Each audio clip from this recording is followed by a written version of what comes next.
We are taking on so much from the outside world that we should not have to combat one another. We should be here. You understand?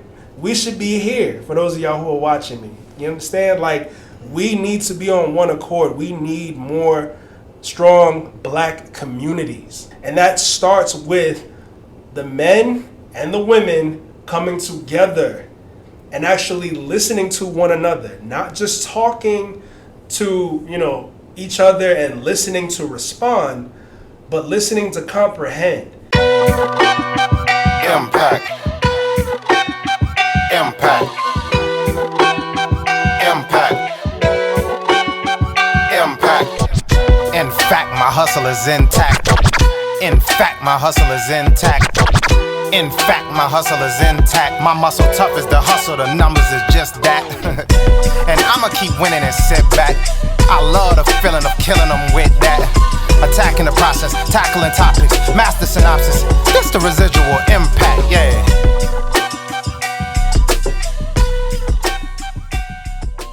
What's going on, ladies and gentlemen? This is your man, Brandon Gio. And your man, Jermichael Moore. And we are the Residual Impact Podcast.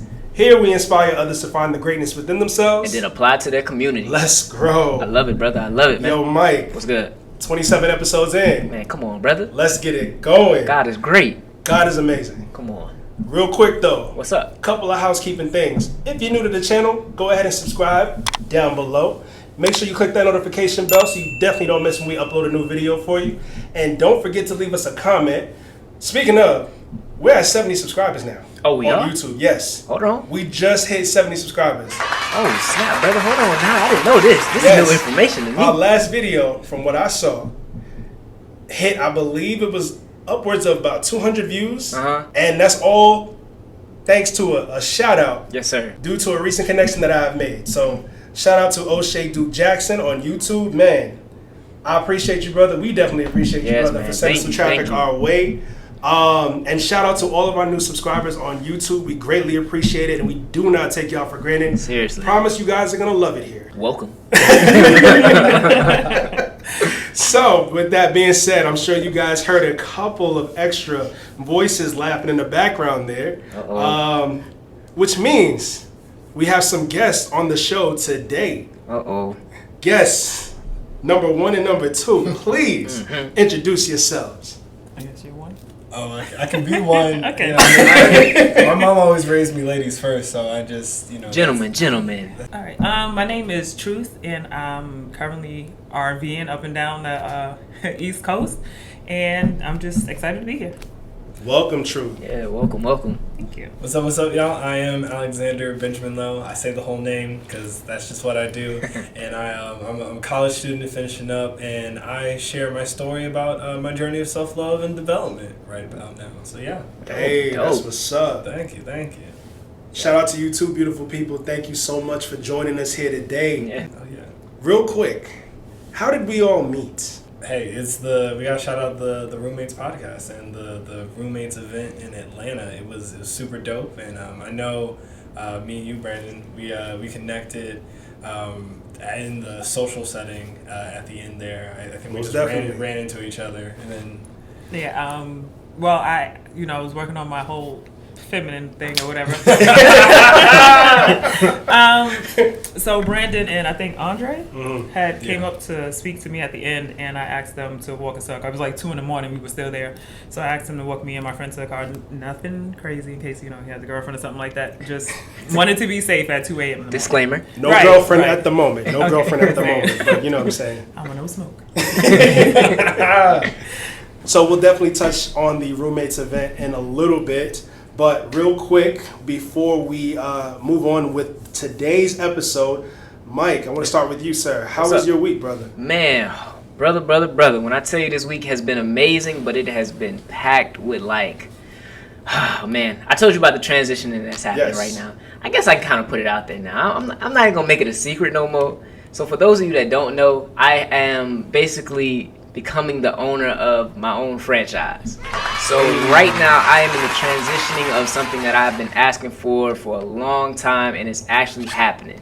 But with great, with great, gifts or great, power comes great responsibility, man. And I'm just learning Spider-Man. that, man, dude, it's a lot of responsibility, but, I know God wouldn't allow this if he didn't feel that I was ready for it. Right. So, man, I'm just trying to take it all in, but also trying not to go crazy in the process, brother, because you most definitely can, like, really allow this to take you over if you allow it to.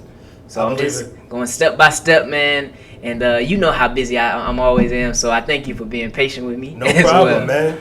But yeah, man, how was your week, though? My week was great. But real quick, I do have some stuff that I want to get into regarding my week. I'm just in a transitional period at the moment. You remember how ecstatic I was in the last episode. Yes, sir. Let's just say that there are some things that I definitely need to work hard to obtain for myself. And that's what 2022 is going to be about for me in general. Everything that I want out of life, I know for a fact I got to work hard for it, and I just need to keep doing that. Yeah. But, like we say all the time, when you learn to work smart, you never work hard another day in your life. Yes, sir. I already know how to work smart, but certain things you still have to work hard for. I'm learning that right now. So, Big up. yeah, definitely gotta do that. So, now that that's out the way, our guests, we didn't ask them how their week was. Oh, yeah, we do. We got two of them. Two of them. Two of them. The last time we had a guest, we only had one. We only had one. We going up, B. We're going up. So, who do y'all want me to start with? First and foremost, we'll start with you, Alexander. Since you allowed me to go first, we'll start with you, brother. How was your week this week, man? This is probably one of the craziest weeks I've had in a long time, even though I have a lot of crazy weeks. But to take it briefly, I mean, the Roommates show, being there as a part of the Standard, which is a men's group that Hafiz and Joseph Himes have created, and then also getting to see the show. We can talk a little bit more about this later, but the exposure and the experience I got from that, being as young as I am, seeing black men and black women and men and women just being successful to that caliber, really inspired me. So that's huge. I'm up from school. School is still kind of finishing up as we go into spring break, so I still got midterms and exams I'm trying to take care of, and some things in the dating realm that's happened. Not going to go too deep, but not for the podcast. Can't expose stuff. There you go. So some nice things have happened. So your boy we're big ups. We're about to take a trip, and see the world and everything. So it's a crazy week. It's a crazy week, but it's all good things. All good things. I'm excited for you. Yeah, me too, bro. I guess I'm transitioning as well, but it's a little different. I'm transitioning from hiding to actually being more social, being out more, being in the presence of men outside of like my immediate group, just to understand that y'all not as bad as I thought y'all were. That's good. So just being open, I guess. Okay.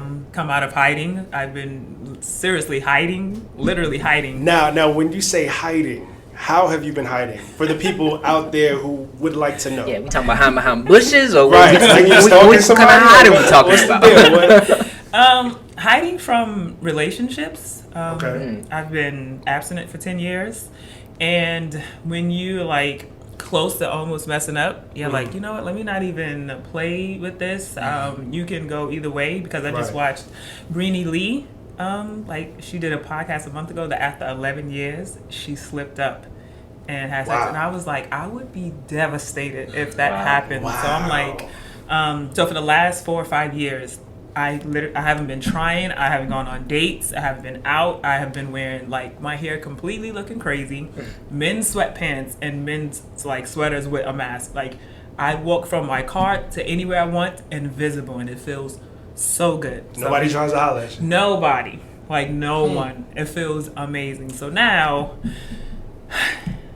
I haven't been as peaceful lately, because God is like annoying my soul to actually get out. Like, all right, now you need to go get a husband. I'm like, yeah, all right. Well, I mean, interesting. You're out in the open now. We're here now. Fellas, I'm sure some of the fellas who are looking at this, you know what I'm saying? Hey. Wait till I start talking and see if you feel the same way. Amen? Okay. Interesting. Okay. Interesting. Okay. Well, I do want to ask you a question, though. You said something in the beginning. You was like, you've been RVing across the world. Right. Yeah. Tell us a little bit about that and how that got started for you. So few years ago, I randomly counted the number of days I've been abstinent, and at that time it was like 2,000 something. And then it's past 2,000 now. So that's amazing though. So right after that, I added up all the money I spent on rent in that one apartment, and I think it was like $48,000. Oh hell no! And On I had rent. On rent. Remember, it's New York. I'm from Right, New right, York. right. Of course, Okay, that City. makes sense. Yeah. And I have nothing to show for it except receipts. So I'm like, me doing math was like, why am I doing this? So I had planned to start van life, which is RVing, but it's just the easiest to say RVing, to save money. So for the last, I don't know how many years, I haven't had rent, gas, electric, nothing. Only gas in my car, and my 2 car notes. I mean, 2, what do you call it? Insurances, because both cars are paid off. So saved up money and just like, you know what? It's cold in New York. Let me go to Atlanta. Atlanta got cold. I went to Florida. Then I stayed in Florida until basically I went to Texas for an event and came back through New Orleans, and had some gumbo. I was going to stay, but it looked a little rough for me. Sorry, my New Orleans fan, but I didn't want to stay there by myself as a woman, just saying. And then I went back to Florida because it was the warmest spot in the country. And then I came back up to Atlanta literally the day before the event. So I'm here until maybe April and go back to New York for the summer. Wow. No rent for a few years. That's dope. That's what's up.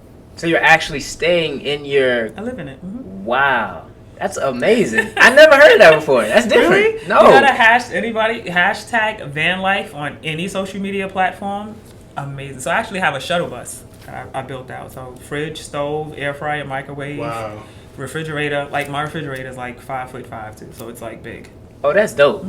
I've seen some people do that on YouTube before. Yeah, that's how I found out about it. And then when she told me that that's what she was doing, I was like, yo, that's dope. Man, come on, bro. You know how much I'm paying in rent right now? You just told me that. Wow, that's amazing, man. Big ups to you, seriously. Yeah. So do you document any of your travels at all? Yes, and I, because I've been hiding.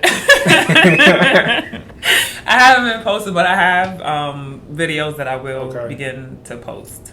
So please let us know when you put those out, because we would love to see. Like I've been to New Orleans before, I've been to Houston, Texas before, but to really like see van life or RV life, like I've never experienced that, but I bet it's fun. Like it seems like it's fun. I went to a rodeo. Really? I didn't even know it was a rodeo. Yo, they really got Were there black people cowboy. there? Not really. At that one, but they have a black rodeo, which I didn't know because I saw April Mason like the week I came back. Yeah. She went to a black rodeo. I was like, oh, I didn't even know. They literally man. have the cowboy hats, the cowboy boots, the Lee Jeans, and the buckles. Like I was like, oh, y'all really like cowboy? It was in I think Spurs State. It was like in a stadium, like a whole thing. I was like, oh, this is an event. I was like, oh, I had so much fun, and they had little kids like riding the sheep. It was so cute. They were like 4 or 5 years old. That's what's up. Yeah, that's good. That's dope. Black rodeos. Like I didn't even know that was possible. But yo, that's crazy. I was so mad at it, and I didn't know about it. I went from Dallas to my aunt's house in San Antonio, and I was like, cousin, look up some stuff to do here. Yeah. And he was like, oh, it's a rodeo. I said, let's go. So that's literally what I've been doing since October. Let's go. That's fun. Oh, that's a great season of life to be in. That's Yo, awesome. real talk. I'm trying to get there. I got a couple of things I got to go through probably. The first thing. Go ahead. Sorry. No, you're good. I was gonna say the first thing was I think Toby Wigwe concert. That's what I left to come to Atlanta. It was the first thing, just to go to the concert. And I was like, I'll stay there. Hey, that's a real dope life for a 23-year-old. I'm telling you. Right, Man. I'm telling amen. you. So basically, you saying we don't know really where you gonna be at next week. Like you could be. I don't know. If there's an event, I'm out. Man. If it's warm. I don't it's think warm. it's cold. Because I was going to go to the Grand Canyon. It was 2 degrees. I was like, I'm going back to Florida. I didn't even 2 degrees in Grand Canyon. Wow. Degrees. The day of something like, what was going on in LA? Something big. Was that the Super Bowl? Or yeah, the Super Bowl was. Yeah, the week of the Super Bowl. That's when I was in Texas. I was going to go 2 degrees. I said, oh, back to Florida. It's 85. It's not happening. That's really dope. I think that's good that people, because I know we were talking about it earlier, like as far as like traveling and seeing the world, man. Yeah. That's something I think that is so important for us to do, because it gives you different perspectives. Because sometimes we get so used to our own environment, and we think within our own environment, and when you get out to the world, you realize, man, this world is huge. This world is big, man. Real. And it really changes things about you and how you perceive people and how you go about your own life, man. So I think that is really good. I commend you for doing that. Thank you. That's very brave. Seriously. Definitely. That's brave. Thank you. No problem. So yeah, man, that's woo.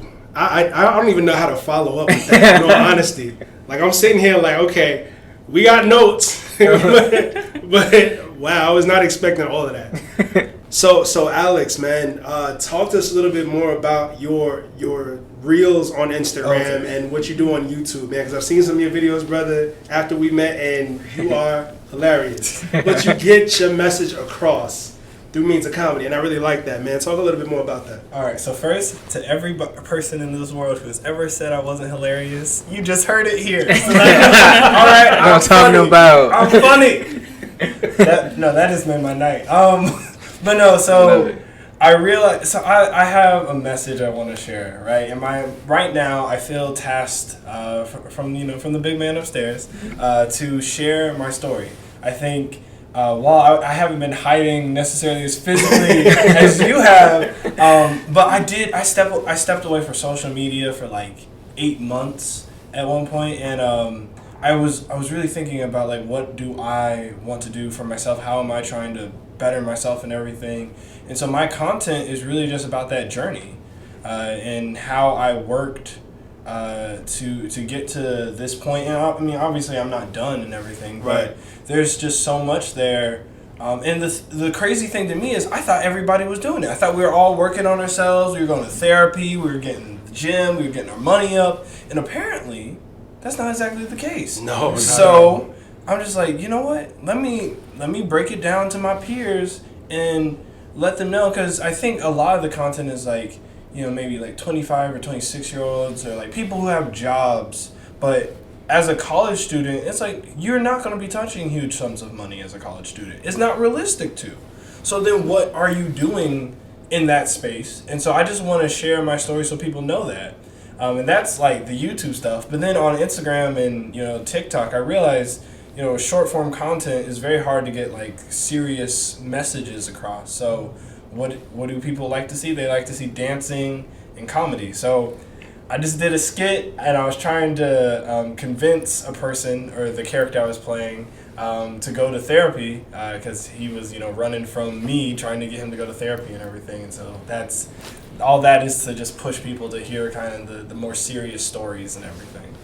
That's dope, man. That's Thank dope, y'all. man. Thank y'all. Had to check it out. For real. I love to see creativity, bro. And it's like, I love to see when people are themselves, and like I can genuinely see like when you doing what you're doing, you're yourself, and you're just showing that. And I love the message too that's behind it, because I think that's also important as far as like trying to put ourselves out there and really like giving what's inside of us. That shows that that's truly who you are and what God wants you to do. I appreciate that, y'all. And hey, I want to tell people, it's not easy. It's definitely not easy, because I can't tell you how many times I've questioned, is like, all right, are people going to really enjoy this? Is this something that's going to be exciting for other people? But it came to a point where it's like, I have one life.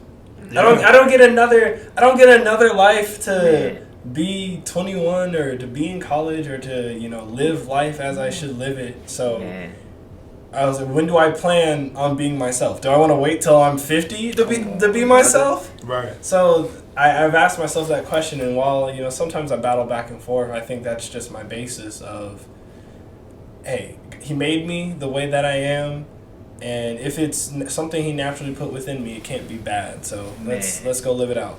I like that.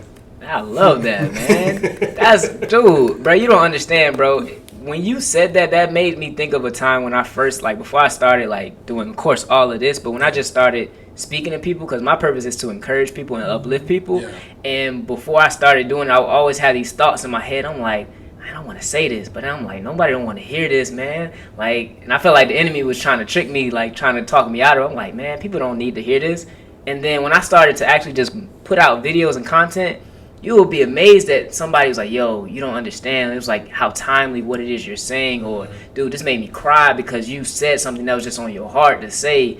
And it's just amazing because what you just said, it just confirms, like, if you just go after what's in your heart and you just do it wholeheartedly and don't look back and don't let the enemy talk you out of doing something, bruh, it has so much meaning behind it that you can't even fathom. You're right. Big facts. It's not about me. It's not about us anymore at that point. That's dope, man. That's dope. Even that is a tough act to follow. So I don't even know where to go from there. But you know what? Actually, let's get into some drama, right? Let's do it. So there was something that was brought to my attention yesterday. Funny story. Actually, Truth brought it to my attention, and I had never seen this video before. She was telling me that there was a clip that went viral online yesterday. It was all over social media, and I was like, well, did you happen to save it, or can you send me the link? And she was saying, well, no, because when I saw it, I immediately scrolled past it, but if I find it again, I'll send it to you. Cool. So she sent it to me later on in the day, and it clicked. Like, when I looked at it, I was like, oh, wow. Literally after I had that conversation with her earlier in the day, somebody else sent me the same clip and wanted my thoughts on it. Now, I'm grown enough to admit that initially when I saw the clip, I said that I disagreed with what, was said in the clip. I disagreed with the gentleman who said what they said in the clip. And that was just me basing my opinion off of said clip. Then I said, wait a minute, I know better than that. I know not to just watch clips and judge what was said based on those clips alone. Right. I have to watch the full thing and get the context. Right. I wanted to know what was being talked about. So for you guys who are watching us, I'll go ahead and insert the clip right here, and you guys can make your own pretty much judgment on what you see in the clip. But I will tell you, watch the whole video. I know where the whole video came from. I saw the whole video, so I will leave the link down below in the description if you guys are checking this out on YouTube. And for those of y'all who are not watching us on YouTube, but you're listening to us on the many podcast platforms that we are on, first of all, I would love to say thank you, right? Because we are everywhere. However, go subscribe to the YouTube channel so you can see the visuals. You can see how beautiful everybody looks on camera. Because right now you just hear our voices, right? But you don't get to see the faces, like, you know what I'm saying? You don't get to see the lovely faces. So now the truth is out of hiding, fellas. Y'all already know what time it is. Go ahead and slide, y'all. Go ahead and slide. Wait till I finish talking. But go ahead and check this clip out real quick, and then we'll come right back with our commentary. I got a good job. I make very, very good money. And she says, the only thing I need now is a man.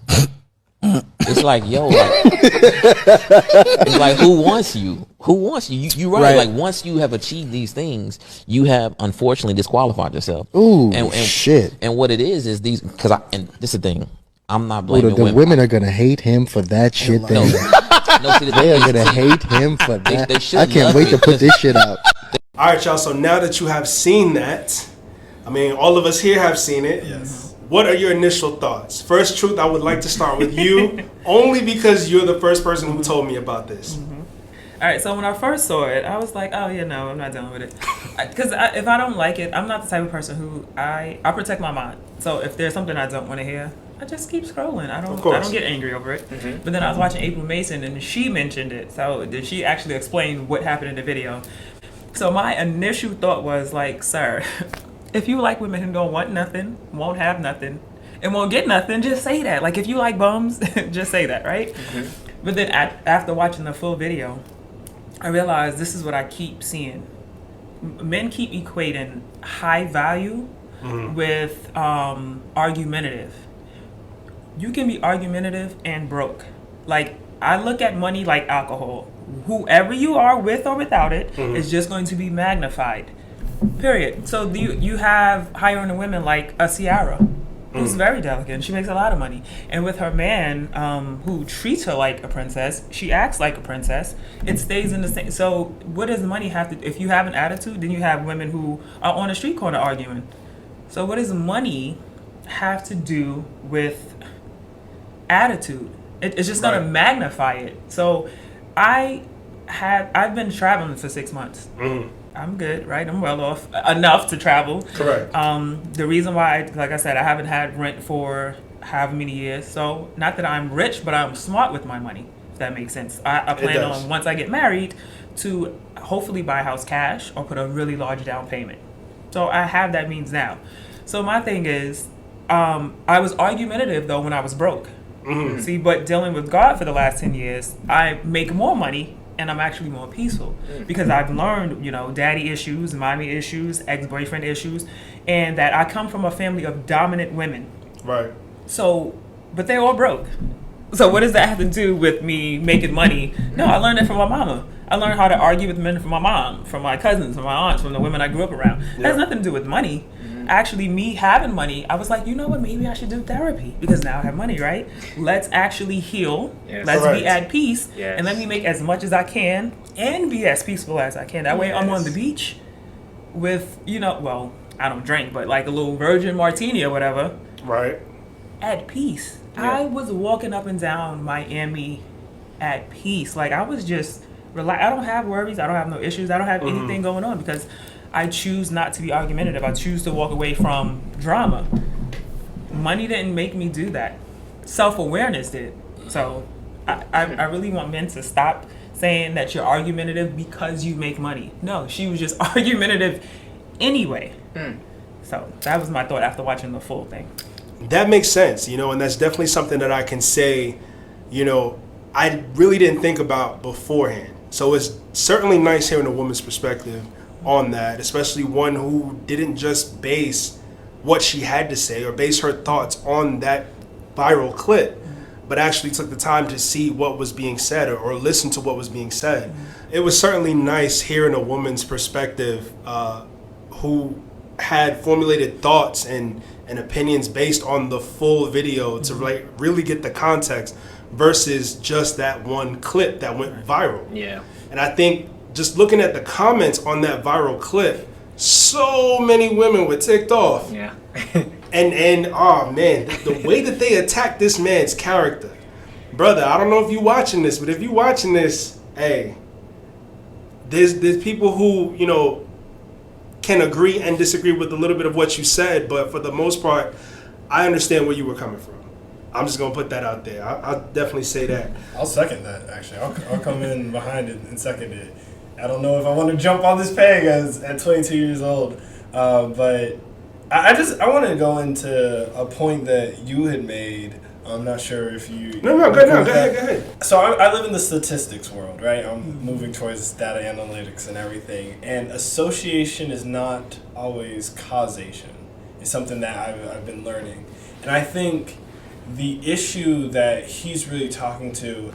All right, so truth. To the point that you're making about money, I think you're completely correct. Money itself is not the issue. I think the gentleman in the clip was really speaking to a larger aspect of the qualities or the attributes that are associated to women who are making large sums of money, and that those attributes required are that to be able to make those large sums of money the majority of the time are not necessarily conducive towards a relationship. Because the thing that I think, like from the perspective that the dude in the clip was talking about, the lady said that she had the money, something else, a successful job, which is, it's really the same point. All she's looking for is a man, and that's kind of a red flag, I think, for a lot of men, because those two things are not anything that a man would normally be looking for in a woman. There are other pieces that he would be looking for. So I think the overall point is that, and I want to still go back to you because, Truth, because I think you're a unicorn, honestly. Like the accountability that you've shown, like the awareness and everything. I just don't think the majority of people, men or women, have that. And so I think you stand out, honestly, because. Like you said, the money didn't change the aspect of, how you decided to rise out of being argumentative. It was your aspect of self-awareness. So I completely agree with what you're saying. I think it's just a separate point of the attributes typically to be in those high earning jobs take assertiveness, dominance, a level of aggression, competitiveness, all those things that I don't necessarily, or most men don't necessarily want out of their woman for a relationship. Now, she can always choose how she interacts with that man, but typically a lot of people have a hard time separating the energy that took for them to be successful, especially if they had to do it years and years, like they're now like 35 or like 37 trying to then start dating. Everything that you've been doing up to this point has affirmed that your actions and thoughts will lead you to success, and then to immediately try to like shift that for the sake of a relationship doesn't necessarily work out all the time. So I think that's really the issue that he's speaking to in that point. But I think most men, though, like I think if they were to meet you, like honestly, because you've broken the mold of, even though you have the financial aspect there, that you are still going to bring all the attributes that men desire for a relationship. As long as that's there, there's no issue. But see, for me, what you're saying something that just made me think, right? So there is and since we're like, everyone's Christian based, so I don't want to get too religious, but what if God is calling you men higher, right? I think the majority of the time he is. So as a whole, it's literally just coming to me as you were speaking, if women are becoming more, why aren't the men becoming more? And what I mean by that is more love, right? Because even though I have become less argumentative, I would consider myself alpha feminine, right? Because my pillows are soft, my bed is soft, everything in my house is very girly and dainty.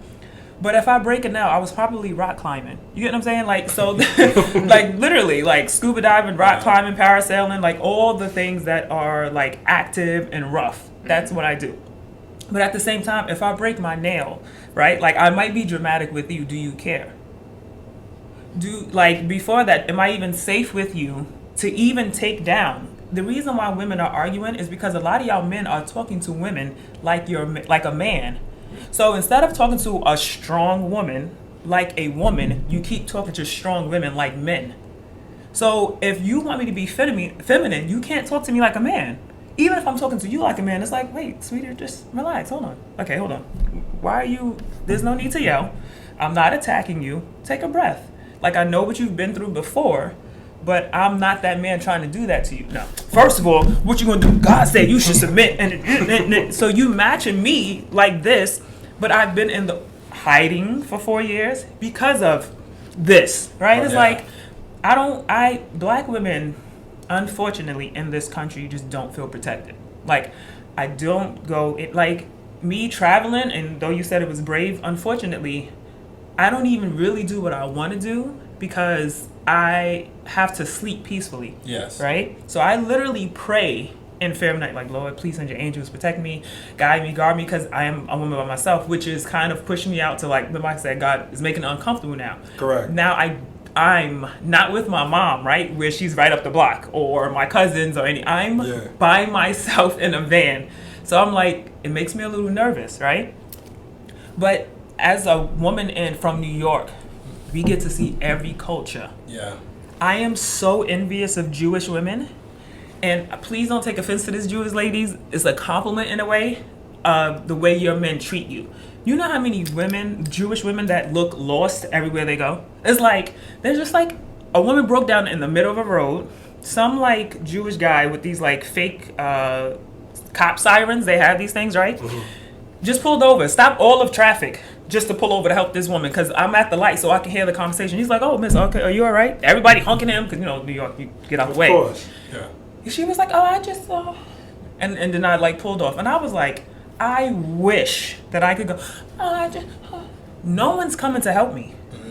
Unless I get offered penis, sex, I have to have the number to the tow truck company, the number to the flat people. I need to call my cousin up the road. Like, I have to know how to take care of myself. I do not get the pleasure of this feminine thing that y'all keep asking for. It doesn't happen in my world. So then when I come home now, from war, right? Now have to come home and be safe with you only, and then go back outside and then be at war. Even when I'm married, my neighborhood is not at peace. So men, I keep saying women are argument because y'all are not changing. I don't like, it's cute, you can change the tire. Can you change these laws? Like, do you not see that your woman is in trouble? We're fighting for a reason. Not because we just feel like fighting. No one likes to be at war all the time. No woman. We don't even know how to turn it off. So, sir, who doesn't like high value women because of the money or the argumentative, I wish, please create or begin to talk to your men about not hitting us in the head with skateboards because I didn't want to take your number. Like, I'm pretty sure you all heard that saw that video. I've seen that, yes. Yeah. That is a very real thing. If I am like this outside, I literally have to think about how to tell you no so that I'm not harmed every time I'm approached by a man. Yes, and we definitely had that discussion. Remember, we talked about that when you and I first met. So I can definitely agree with you on that one. I don't fully understand, the woman's perspective because I don't live it. So I could understand that, and I'm so sorry for cutting you off. I didn't mean to please do. I know I was going long.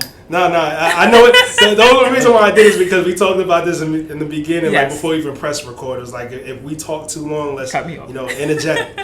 But you made a very valid point, and I have two things that I want to say to that. One, where you said that us brothers need to hold each other accountable. That was something that the young gentleman said in that clip that went well. He said it on the podcast shortly after that viral clip. Now, for those of y'all who have seen the full video, again, I will link it down below in the description on YouTube. Check those brothers out. Watch the full podcast episode. You will get everything that they talked about. One of the gentlemen in the clip actually said that he was holding men accountable for not being on that level. Like, you have so many women who are financially, stable or they're reaching a level of financial success that a lot of men aren't really working to catch up to or even surpass them. Right? Of course, it was talked about how a lot of women, when they reach that level of success and status, they limit their options for the men that they can date. But again, to Truth's point and to the gentleman on the video, or on the podcast, he was holding a lot of men accountable. Like, fellas, come on. I mean, and I'm speaking for myself as well. And I could really only speak for myself because I know that I'm not at the level that I want to be at yet. It's kind of like what I said in the beginning of the episode. I know that I have to work for what it is that I want. So all this stuff that I'm doing as far as content creation and so on and so forth, and networking and creating new relationships with other people and branching out and meeting new friends, connections that I will have for many, many years to come. You know what I'm saying? Like, it's not easy work, but at the same time, I know that I continuously have to work and grind to get to where it is that I want in my life. So to all the other fellas out there, come on, we got to put the controllers down every once in a while. We understand that we need some us time. Hop on 2K or Call of Duty a little bit later. But let's make sure that we have all of our affairs in order first. Yeah. Let's make sure that we are working to become the men that we are supposed to be, not only for ourselves, not only for our women, but for our community. And that's definitely something that I can say for myself that I am working on because I want to have a stronger sense of community with our people. No offense to anybody else who's watching or listening who is not black, but for those of y'all who are black, and especially true to your point, I don't want y'all to have to keep being at war. I don't want us black men to have to keep being at war, especially not with our women. We are taking on so much from the outside world that we should not have to combat one another. We should be here. You understand?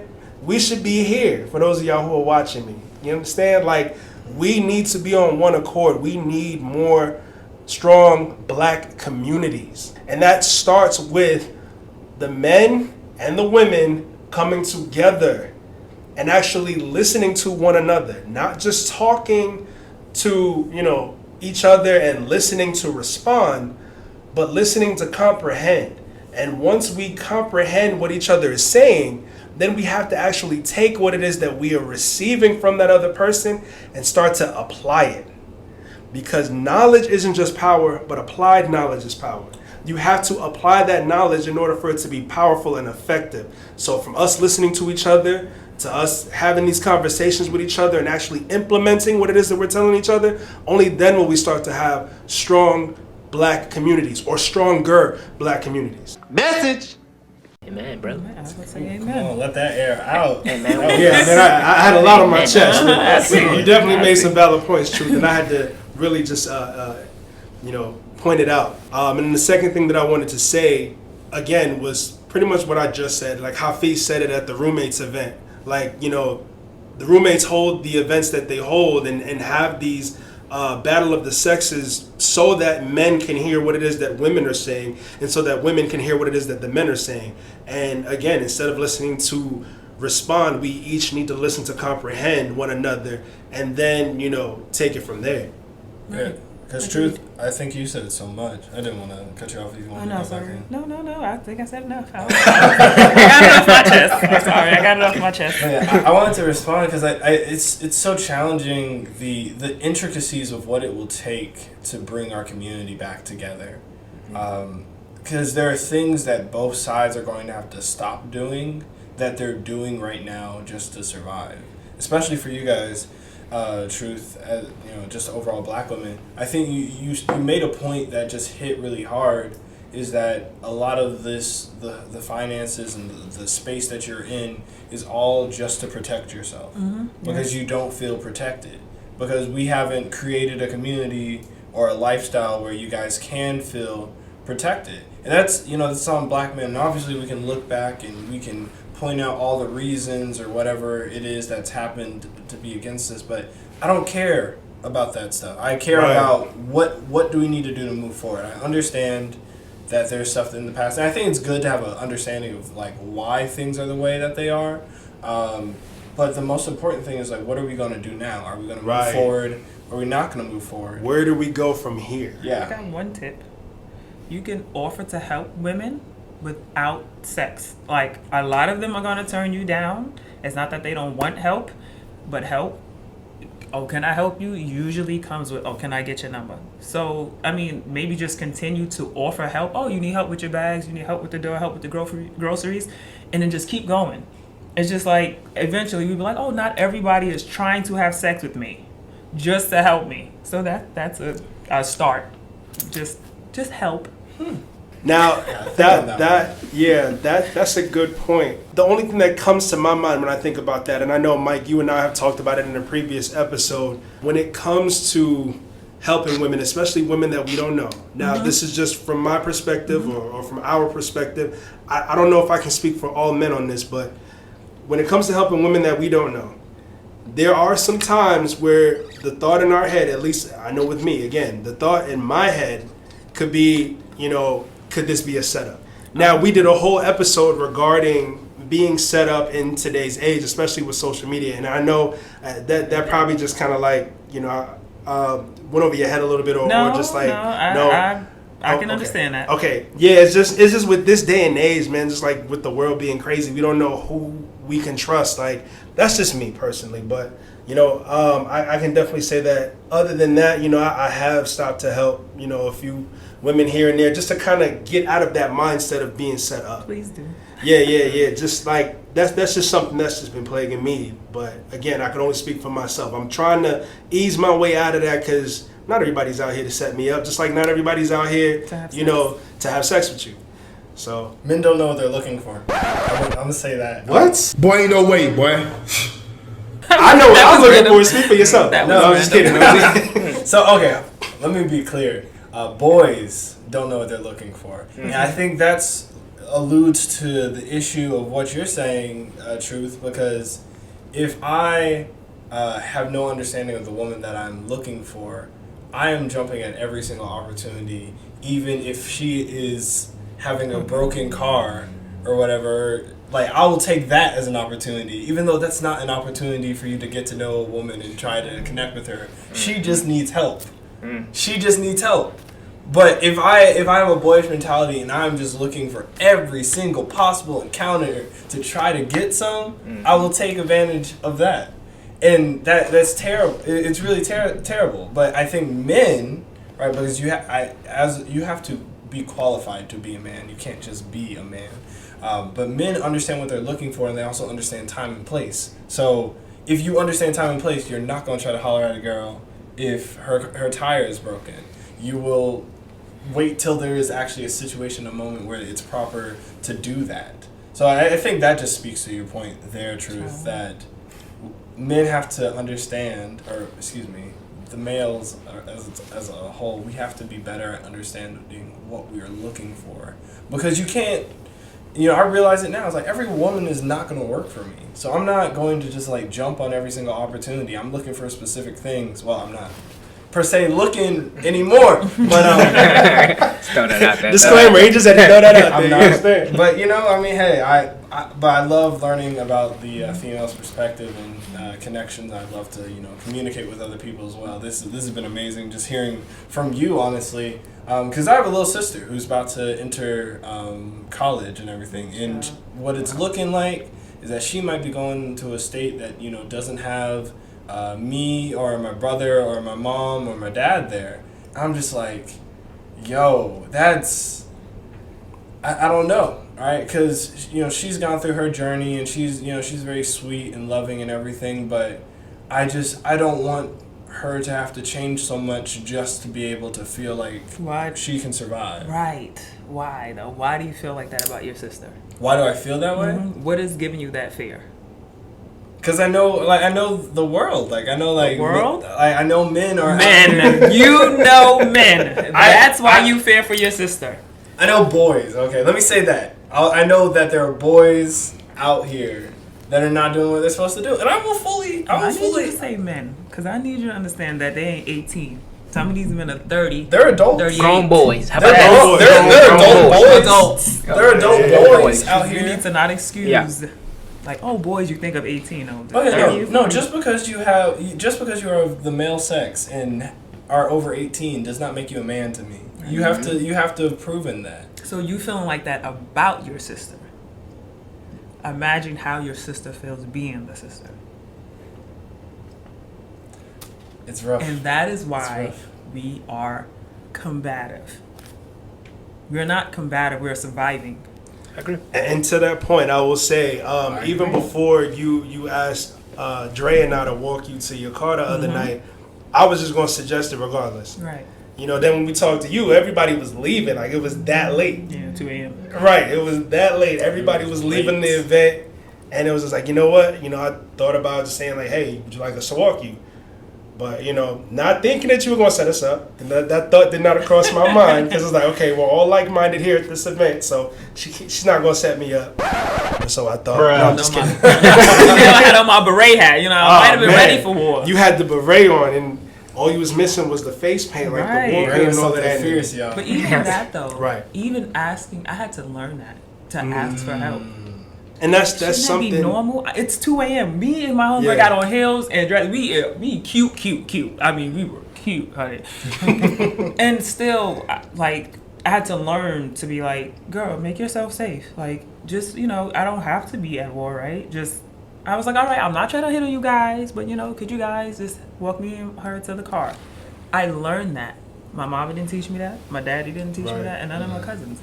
God had to teach me that. That's sad. Come on. And it's funny that you mentioned that because you also in the beginning mentioned April Mason. I remember listening to a clip from April Mason and how she talked about how when women, especially black women, are perceived as like the strong, independent black woman, she wants to shake that moniker because when you're perceived as strong, and this is with anybody, man or woman, when you're perceived as strong, nobody wants to help you. At all. Oh, yeah. So you look at a strong man, who's going to offer to help a strong man? He got it, right? So if you see a strong woman, and that's all you see her as, who's going to offer a strong woman help? Who's going to offer a strong person help, period? Nobody. So what she said, and I may be misquoting her, but if I find the clip, I'll definitely insert it. Please do not address me as a strong, independent black woman. It's not a compliment. I never hear a man that is raising children alone say, I'm mom and dad. He never becomes overly feminine because he's raising children. But we as women become overly masculine because we are raising children, because I'm mom and dad and I got to do all these things, right? And now I put extra stuff on me. And then I say, ain't nobody helping me. Well, nobody told you to do that. There is help available, all because I was trying to overcompensate for what daddy wasn't doing. I didn't have to be mom and dad. Now they got Mr. Chris and Mr. Eric over here. And I took them to be a part of different organizations, because when you think of something strong, you do not think of coming to the aid of it. So when we are looked at and walk around as strong, what we're putting out is, I do not need assistance. I don't need your help. So anytime a man says, oh, I love it, you're so strong, I said, no, I'm not strong. I'm resilient. I'm not independent. I'm interdependent, because nobody ever comes to the aid of the strong person. So when I'm around men, my wrists are broke. Exactly. Just like what you did. Like her wrists are broken. And she'll ask for help, which I can definitely understand. And that was the first time I ever heard about that from a woman. And with you, it's the second time. So I can understand where y'all are coming from with that. You know, there's nothing wrong with asking for help. Not all of us want to sleep with you. Thank God. One or two don't, right? Amen. There's a couple out there. I was about to say it's not the majority. Let's be a little real. We kind of. It's just I'm being dramatic, but it seems like course. When you're in that, well, you're a man, you really don't get it. But it's like every block for 20 years. Every day, 300. Just like that gentleman who asked us the other night for a lighter. Now, what if we weren't there with y'all walking at 2 a.m. and he approached y'all and asked for a lighter? I'd have pulled out my knife and my mace. Oh, so. Right. But I mean, again, because you have to. Because he was big too. He was a big guy. He was big. He was a big guy. Yeah. He wanted to know, and I would have been like, oh no. See, even that, I gotta say, like, you can't be rude, like, no, I ain't got no lighter. Then you can't be too nice, like, oh no, I don't have a lighter, because then he might come up. So it's like a balance of like Russian roulette, like, okay, girl, you gotta say this right, because you don't know what he's gonna do to you. That's daily. I feel you. Yeah. Gotta give him enough just to think twice. Right. But again, as we speak, and that's the attitude. To like, no, we don't have a lighter. Assertive. No, I don't have a lighter. Sorry. That's how you have to speak. Yeah. But it's terrible that you even have to consider that. Yeah. Perfected. Become a master at it. It's terrible. So I want to say this statement, because I think everything can be summarized. Well, not everything, but I think this is something that I want to be like a major point. The attributes that we have built to be able to survive are the same things that we're going to have to get rid of to live. Huh? Say that for me one more time, please. The attributes that we have built to be able to survive are the same things that we're going to have to get rid of to be able to live. Mm-hmm. And I say that on a one-to-one basis, I've experienced it, because there were things that I was missing in terms of like emotional intelligence and handling mental illness, or just the multiple things within me, to where I felt like the majority of my life I was pulling myself out of the mud, trying to get away from poverty, trying to get away from homelessness, trying to get away from mental illness. But once you get away from there, you can't use the same type of energy or the same actions to be able to live your life as it should be. Even with let's go to working out. Like the working out that you do to be able to build muscle and get to a beefy place is different than the maintaining style of working out, where you're not adding more and more weights, that you're just consistently hitting a certain amount of repetition, so you're able to maintain where you're at. But let's go larger out into the Black community. Everybody has done what they've had to do to survive. Mostly Black women. Mm-hmm. From this perspective, I think Black men were kind of taken out of the equation and then semi-insert it back in, and then a couple of us have risen up, and we're slowly popping up more and more. But when we get to that point where we have men that have been popping up, but then the women who are still always here that have done what they've done to survive, the things we've all done to get to this new point now has become a problem for us being compatible. Can I make one last point? Yeah, go ahead. So I think men just need to right? Be men, period.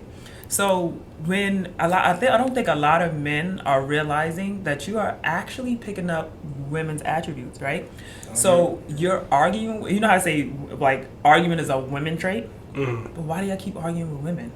So I don't need you. So if I'm arguing with you, I don't need you to out argue me because that's feminine trait, right? I need you to out love me. Right. I need you to I need you to see me. Do you recognize? I remember Jordan Sparks said she married her husband because he saw her. You know how many women feel invisible outside of sex? Do you even know that my favorite color is red, or I like Star Trek Discovery, or I like being weird, or the quirkiness, or I'm about to walk into this door because I'm constantly walking into doors. Do you even recognize like, oh, let me guard Babe because she's so clumsy. Like, you don't see me, you don't hear me, you don't listen to me. But when I come here, I have to now take down and be a woman. All right, I can be. So a lot of men are like, oh, I need to make a lot of money. But that's for women that like money, let's say, right? Women who have a lot of money need safety, need security. Do you know how to change a tire? Do you know how many men just don't even... I dated a guy. He was like 30 something. You know, he was about to put diesel in my car. He was trying to like be a man. And I'm just like, this is not like, do I have to teach you this part? Wow. Then I had another time my tire was low. He would put the thing on, but you know the ones that just go, you have to put it in and then squeeze that part to actually, he was letting air out of the tire. I had to get out in my heels both times and do the tire and then do the gas. I'm like, so can y'all master manhood? Meaning, do things around the house, know how to protect the woman, know how to talk to women, know how to treat women. If you treat women like you treat your daughters, your daughters be out of control, and y'all are so patient and gentle with them. But let a woman just, I don't know, just say something y'all don't like, or make too much money, God forbid. Oh, you like this with a woman. Why you like that with me? I might be like this with you, but can you lead me by example? How do you want me to act with you? You want me to argue? Because I could do that. We perfected it, right? Yeah. Perfected it. Please, just be men. And I wholeheartedly agree with that. I definitely agree with that. And again, to the point to where this all started with a viral clip, and we've been talking for an hour. It's been a minute, but yo, for real, like, you know, us brothers need to hold each other accountable, and that is something that, you know, I stand on wholeheartedly. And I want to make sure, especially with you, Mike, you mentor young men, like. You know what I'm saying? That's something I want to get into eventually, and you know, mentor young men with you, because I think that a lot of brothers don't have that positive male role model in their lives to where they know how to do stuff like change a tire, or know how to do stuff like put diesel in a vehicle with a diesel engine. You know what I'm saying? Like I've never seen that before, but wow, that's crazy. But, you know, just stuff like that. Yeah, stuff that us men really need to learn and know how to do as men. Yeah. You know what I'm saying? So, fellas, for those of y'all who are listening and watching, you know, you heard it here first. This is actually, surprisingly, the first young lady we've had on our show. Yeah. You know, the second group of guests, but the first woman we had on our show. And a lot of the things that we've talked about came from a male's perspective, but you have heard it here from a woman. Yeah. So, you know what I'm saying? Like, just take that into consideration. And I definitely like hearing a lot from a woman's perspective, you know, just because it helps me know how I should navigate in this world as a man. Yeah. Mm-hmm. Not saying you have to listen to every single thing that a woman tells you to do. It's up to you to just make up your own mind and kind of just know how you need to move out of here. I wholeheartedly agree with her when she said arguing with a woman, that's something you shouldn't do. Come on, fellas. As a man, if we're going to be the leaders, if we're going to actually lead, why are we arguing with them? Sometimes it takes some maturity, though, to be able to take that, though. Like, for me, being a married man, it's so easy to want to come back at my wife with what she's giving me. Yeah. But sometimes I got to just... Y'all notice I've been very quiet. And I just very patient. I got some practice. I have learned to have a lot of patience and to listen, because sometimes you got to be able to take that. And I think the problem is men, it's hard for them because you want to give it back to them exactly what they're giving to you. But I believe that God has called us as men to like be higher into like really like, okay, let me just take this on the chest, because women are incubators, bro. They give out what you're giving them. So if you're giving them exactly what they're giving you, it's just not gonna work. That's why all that argumentative stuff, it's just not gonna work. It's just like you're not gonna win against a woman. I'm sorry. If you're arguing, you're just not gonna win, bro. Don't even try. So that's why you got to give her, like she was saying, you got to give truth. I'm sorry. You got to give truth. Like she was saying, you got to give her love. And I think the problem is men, maybe we don't know how to love in that way, or we don't know how to give love in that way. And for me, I've learned over the years, it's just because I've worked with a lot of women. I'm married. I've had to learn this from literal practice, that you have to learn to lead with love and give love so that the woman can give you that in return. And I think that's been the problem with us as men, is like we don't know how to do it in the proper way.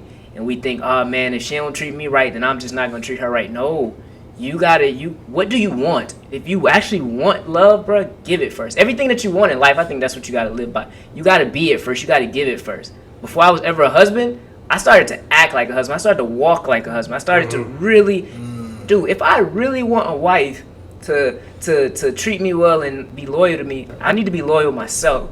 And that's just something I had to learn, bro. And I think that's just, man, we need to learn first. As far as patience go, like y'all seen, like I'm very patient before I speak. I had to learn to be patient first and give my wife patience, because in return, that's what I want to receive.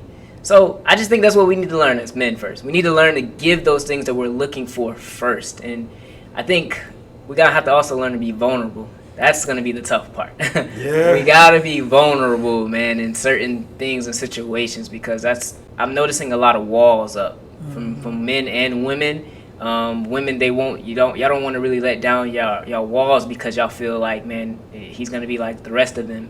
And then men, we don't want to let down our walls because we've probably been hurt in the past. Oh, I ain't about to let her get me. Nah. And you can't be like that, bruh. So it's like we bumping heads. We not really getting to the solutions and where we honestly need to be at. So we got a lot of work to do, man. I'm noticing. We do. We definitely do. And that is exactly where, these sit downs come into play. Yes. Where we listen to one another. Yes. and don't cut each other off, but listen and comprehend, and don't just listen to have a rebuttal. Like, there's no sense in that. We've been doing that for years, and look at how look at how far it's gotten us. Yeah, man. We've been pointing the finger at each other. Yo, women do this, and I'm so sick and tired of women doing that. And then they're like, men are doing this, and I'm tired of men doing that. Well, hold on. What is it that we are tired of? Okay, let's put that out there. And now that we both understand what each other is tired of, how are we going to fix that? How are us men going to fix what it is that women are tired of? And how are women going to fix what it is that we are tired of? We need to come together. Especially with this skin color, yes, we cannot be at each other's throats forever. Yeah. There's a reason why marriage rates are declining. Yeah. There's a reason why so many men are single up to a certain age, like even in their 30s. Women too. Everybody is single at a later age because we can't figure out how to get our stuff together. We have to figure that out. We have to come together so we can figure out how to get our stuff together. You feel me? So, man, that's crazy. I'm so glad you two are here today. Nah, seriously, because this has brought up a great conversation that I never would have thought of without y'all. For real, man. I thank y'all. I love the perspectives that both of y'all gave and the insight, and I think that it's really going to help a lot of people see stuff differently and just open their eyes to stuff. So, man, it will, man. It will. So, man, B, yo. Ooh.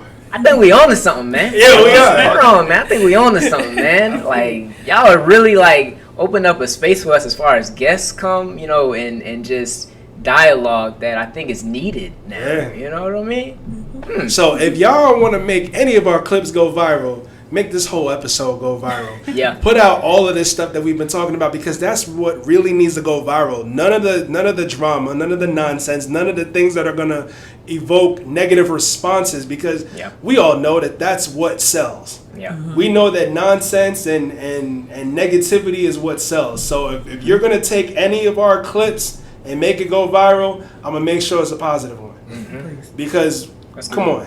So, listen, I know we had in the notes that we were going to talk more about the roommates event, like where we all met. Nah, we had our own thing. We pretty much, like, we really covered a lot of what we learned, not just from the event, but, just in life in general. And I really appreciate that from you guys. So just off of this conversation alone, if y'all could give me one major takeaway from it that you guys have received.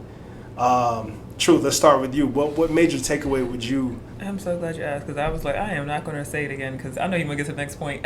No, go ahead.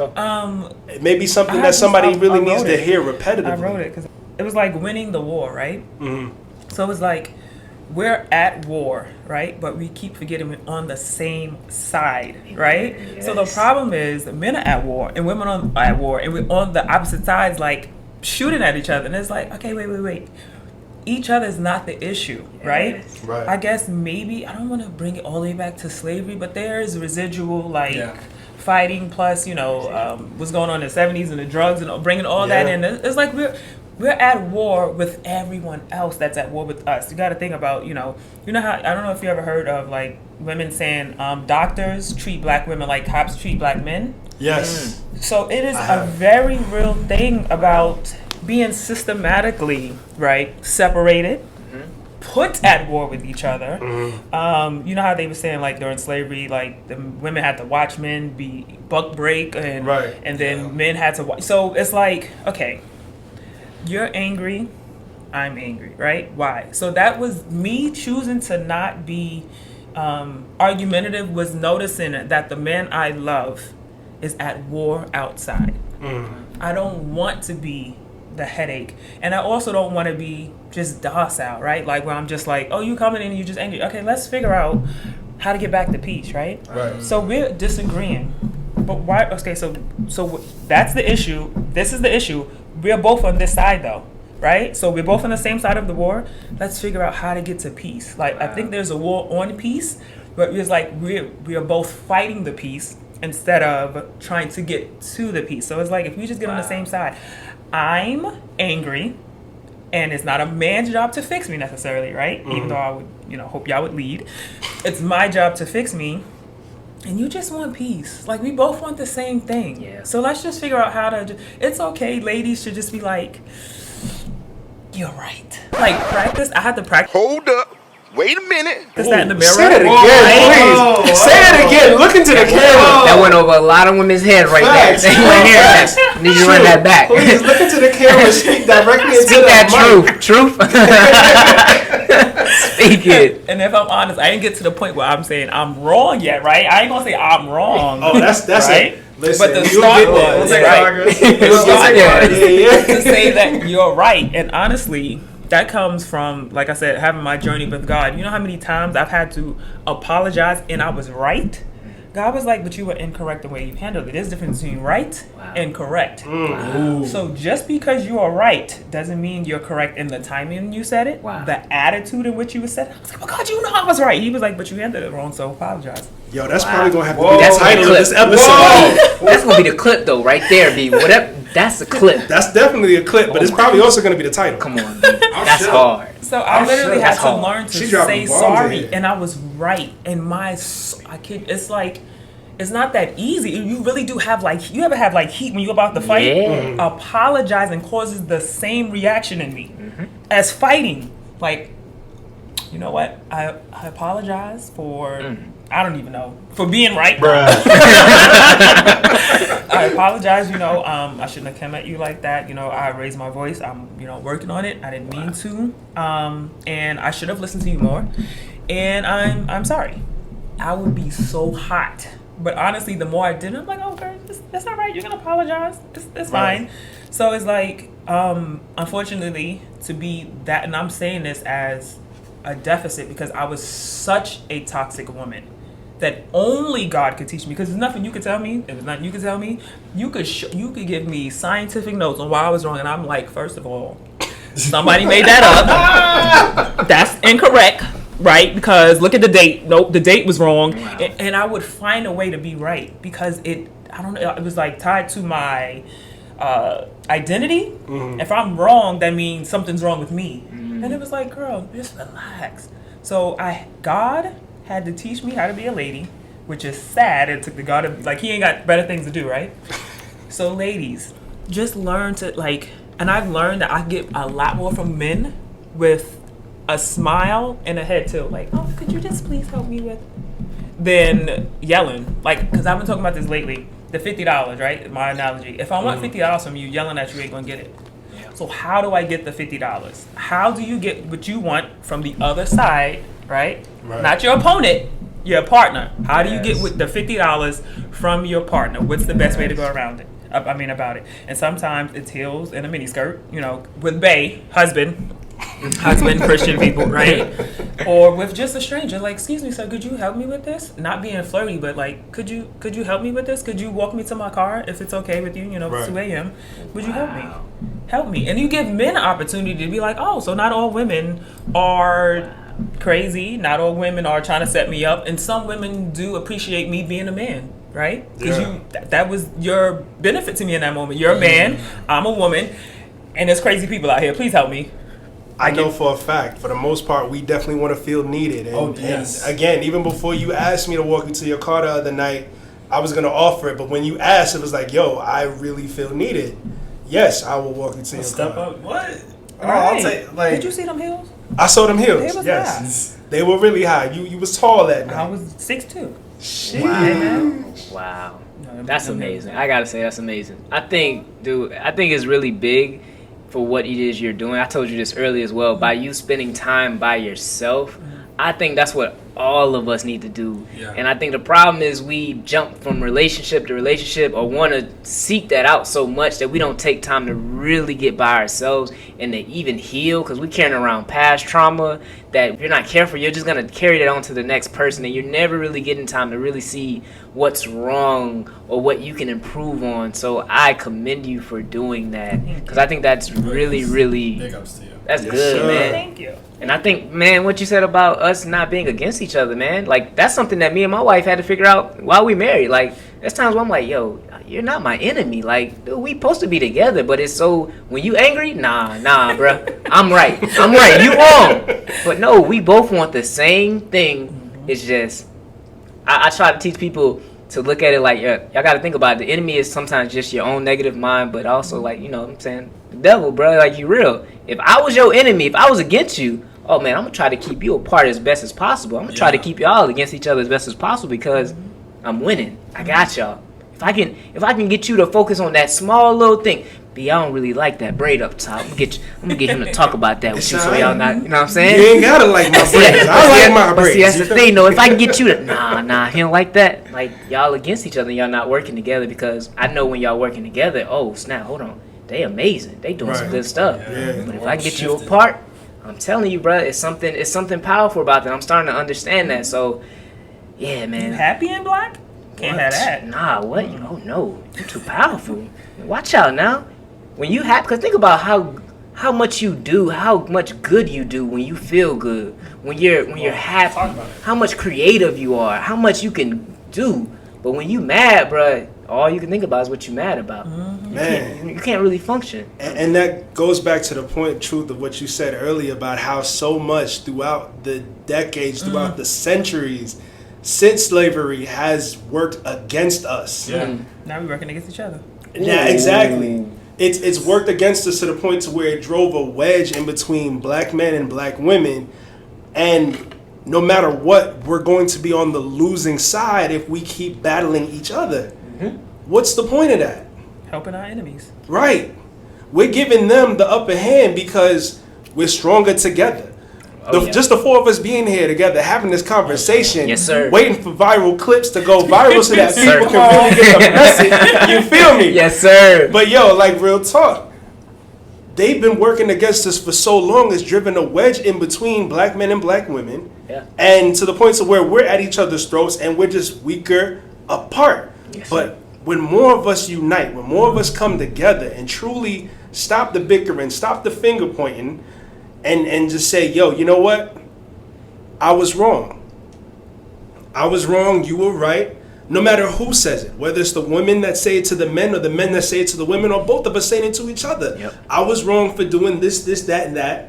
and you are right for saying or doing this, that, and that, and vice versa. Yeah. We need to come together. We need to have some sort of agreement, some sort of alliance, because we all we got. That's it. Real talk. That's real talk, brother. I'm sorry, and I'm sorry. Conference. Just everybody come together like I'm sorry. Yep. To a stranger. And then, sorry. Yeah, and let it go. Sorry.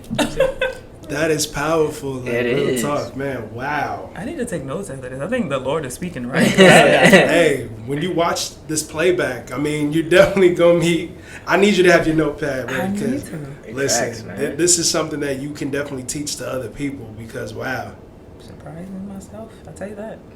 Facts. I know women who are literally looking for the things that you are telling. Like, because, you know, I have friends, like, we've disseminated a lot of this College information. words. Wow. Facts. I had to look that one up real quick, y'all. How I'm many a lot to syllables?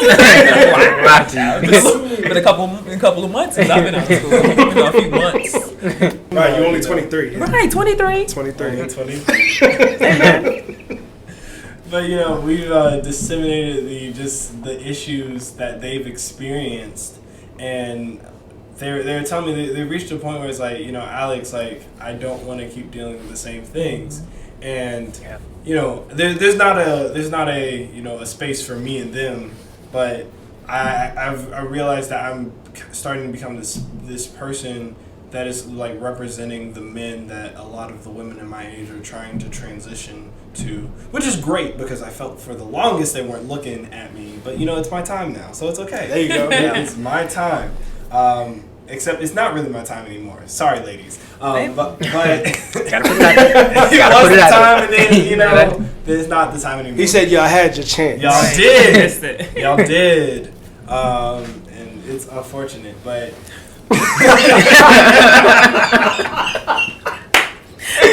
Yo, Alex, tell him how you really feel, my God. Tell him how you really have a chance. And he said that with his whole chest. Yeah, he did. With his entire chest. I love it. I love it. That's all my words. I will let you know that, hey, it is what it is, and it just happens to be unfortunate, and you just gotta accept it. Yep. But no, I appreciate that I have the opportunity to be in this space, and to be in this season, because I've always wanted to help people. You know, that's always something that I've cared about. I remember like talking to people about their problems when I was like on the playground or whatever.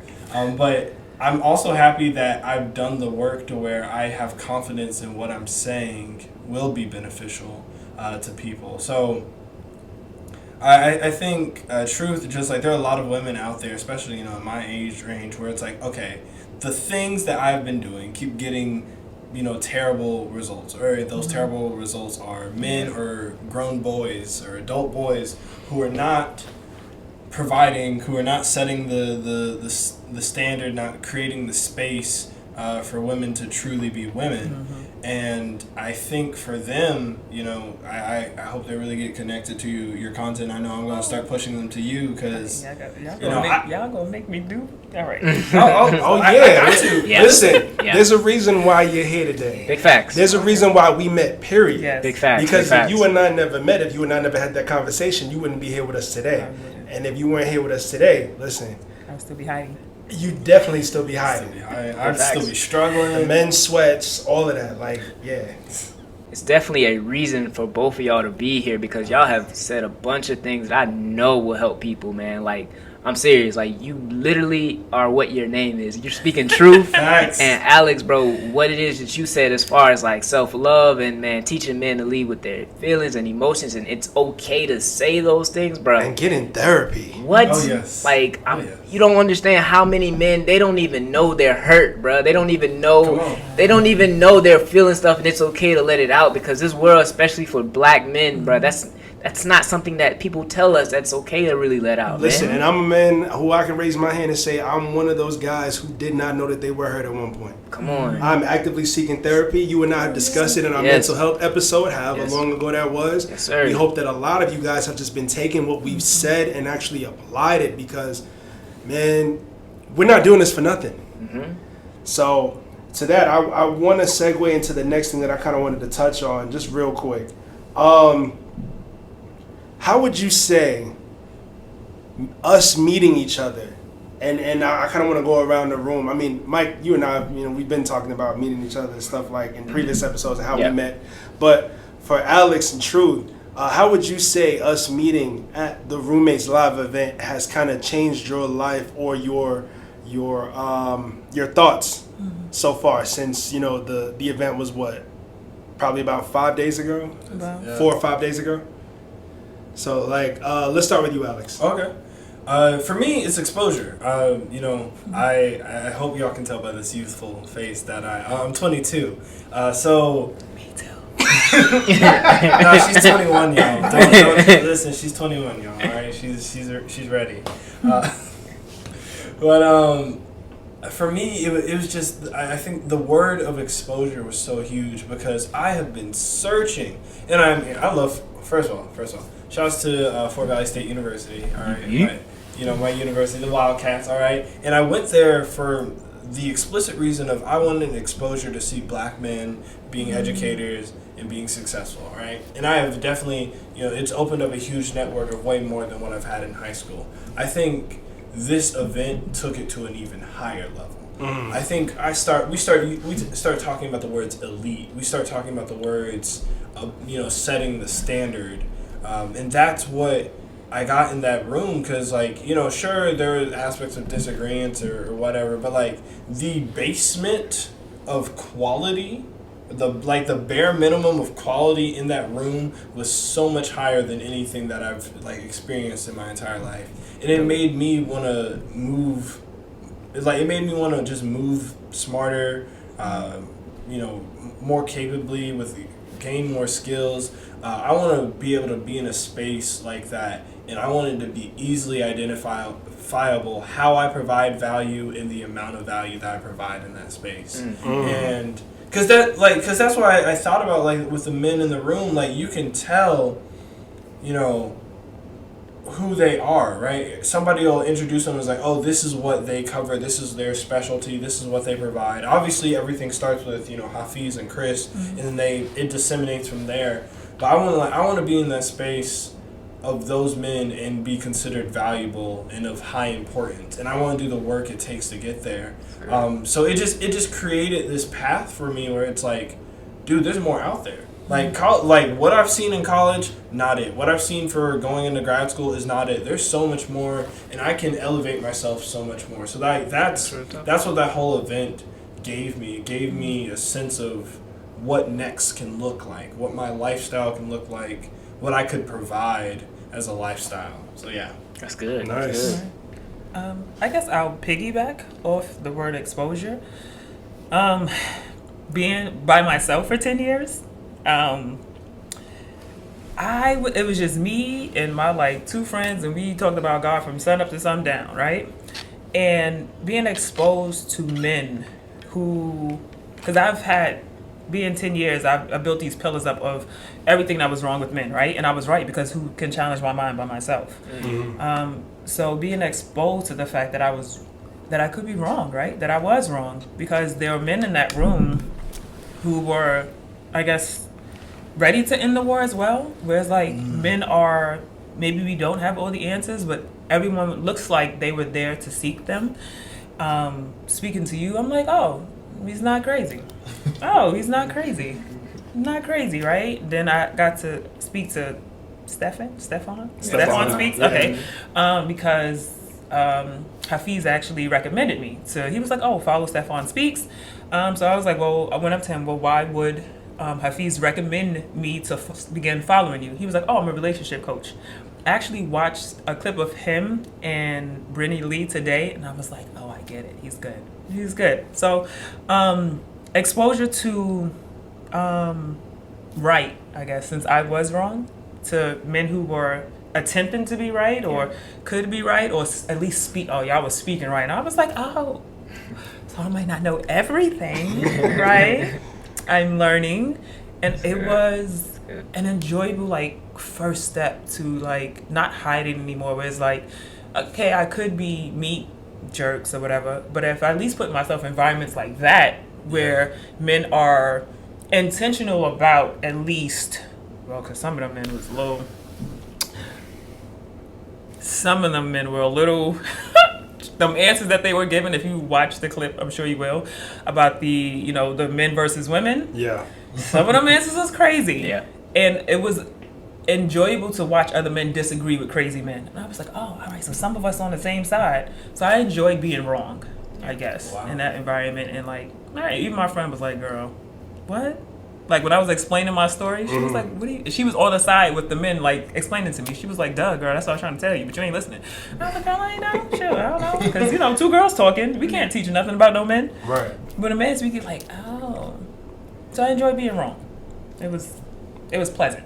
It's so important that, you know, that y'all are saying the things that y'all are saying. Y'all are organically showing who you are, and you're not allowing your own mind to come against you to not speak out on these things because you don't even know where like you're about to be because of this simple conversation. And man, you just made me think of something I didn't even think about as far as what they're doing, man, because look at how it has branched off to us having this conversation. And even the fact that B met y'all there and it created this, and it's just like it's gonna grow and grow and continue to create something that we don't even know yet.